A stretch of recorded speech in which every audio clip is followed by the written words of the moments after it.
Sheila here. We're going to chat today about integrating technology into our classrooms, and I want you to think about a couple things as we go through here. And I want you to start off by thinking about what your initial thoughts were when you got your degree and you were starting to teach. What did you think about in regards to integrating technology? Was it on your radar? Was it not even a thought at all? Has that changed since you began teaching? I'm assuming it has because you're in this program. But also, what are your current thoughts? And how do you rank among your peers? Are you in the majority, in the minority? Things to consider. But let's chat about multimedia. I like this type of technology because I think it's useful for students. They are going to be utilizing technology, a lot of them, in their jobs when they get out in the real world, when they get into college, different things like that. So having a basis for using multimedia in their regular classrooms is going to be great. Most of us have used them in our own classrooms already, so it's something that we're familiar with. But I also want you to keep in mind that you do not have to know all of the ins and outs of a specific piece of software or hardware before you teach it. You do, however, need to know the basis of the system, because I don't want you to get into a situation where a student is being inappropriate or different things like that, or seeing inappropriate things. So make sure that you know the pros and cons to whatever technology you're using. Multimedia is important, like I was saying. They are going to be utilizing it later. It's interesting. I've seen a couple different things happen recently where I had a son and a mother present at an event I was at on the benefits of online high school. And the son was the one that put together the presentation, and the two of them went back and forth during their talk. They had an hour-long talk, and the son was in control of the presentation as well, and he used Prezi. And it was a great presentation. I've also seen where a mother-daughter collaborated at a conference, and the daughter did most of the putting together of the presentation, and then the mom presented all of it. So we're seeing that kids can step up and do the presentation. And with multimedia, there's a couple different ways that you can incorporate it. I'm just going to chat about three of them real quick. The first one, like I was just talking about, was presentation software, and that's PowerPoint, Keynote, Prezi, and most of us are already familiar with those. Those are the easy ones. The creation of blogs and websites, you're getting familiar already with the creation of blogs because you're in the middle of doing those yourself. But even like creating websites is a skill that's going to be, as we keep going, more and more needed. Students can create websites pretty easily now. It doesn't take a lot. I can create one in about 2 hours, so it's really not that difficult.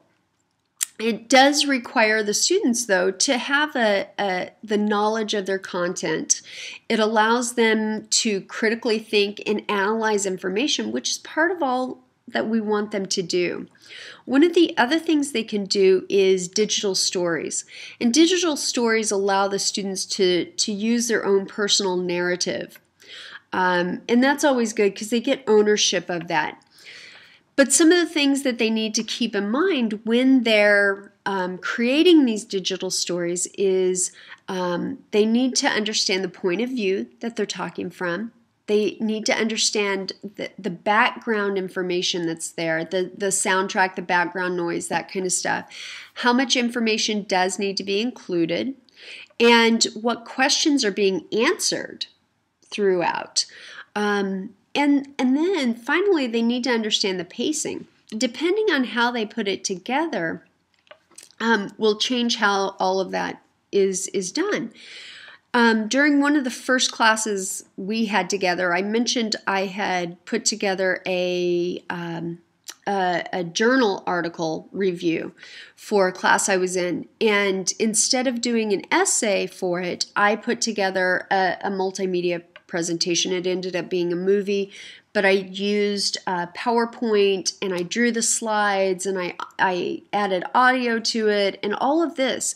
So with that, I learned a lot because I had to work out the storyboarding of it. I had to write out the script. I had to know all of the material that I was covering.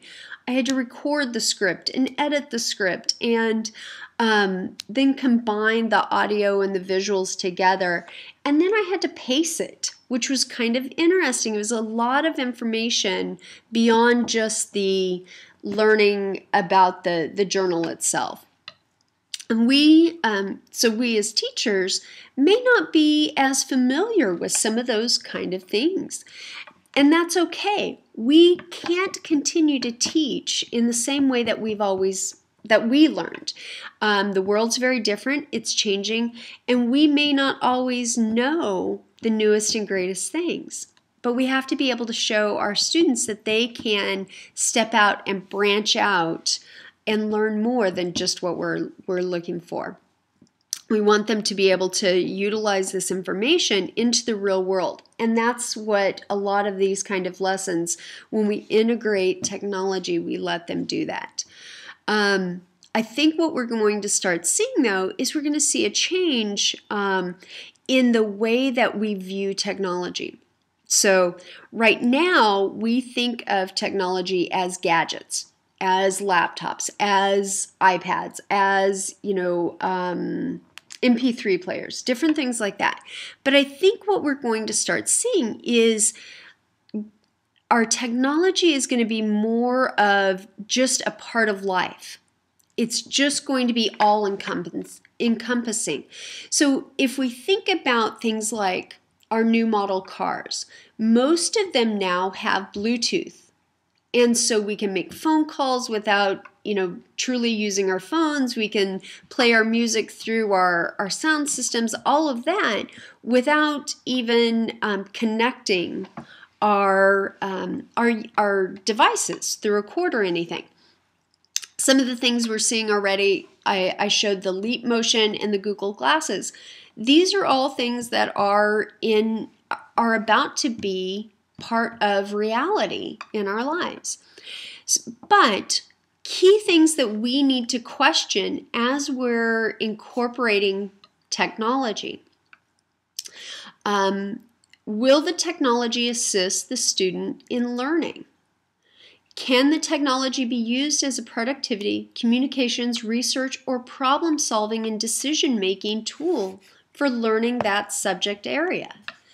Can the technology support learner-centered strategies for learning that subject?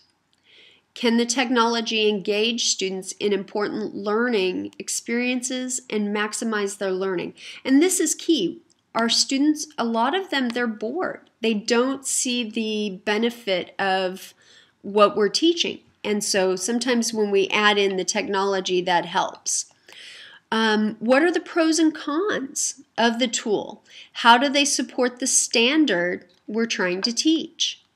How do you as a teacher need to prep and manage the issues that can occur with technology? And a lot of times we need to have a backup plan because things happen and we can't always utilize what we're working with. How will the tool help in your assessment of the student's learning of the content? Those are key questions to ask yourself. It's important to realize that technology is ever-changing, just like we've talked about. What's the latest and greatest today will be old and worn out tomorrow. We cannot stay 100% up to date on technology. It's just not possible. I kind of like to feel like I'm up to date with technology and I'm behind because I just can't keep up. But we do have to keep in mind we have to push through and incorporate technology in our lessons. And some of the ways that I like to do that is I look at technology from a variety of ways. I start with the normal way of how will the general public use this. And then I think of it, how will I use it myself? And then I also like to think, how can I use it in the classroom? How can I help students benefit with it? So what I want you to do right now is think of a technology that you don't use currently in the classroom. Go through the following questions. How will the general public use it? How will I personally use it? How can it be used in the classroom? And how can students benefit from it? That's what I want you to go do right now. Go think, go out, implement, and let me know how it goes. Thanks. Have a great day.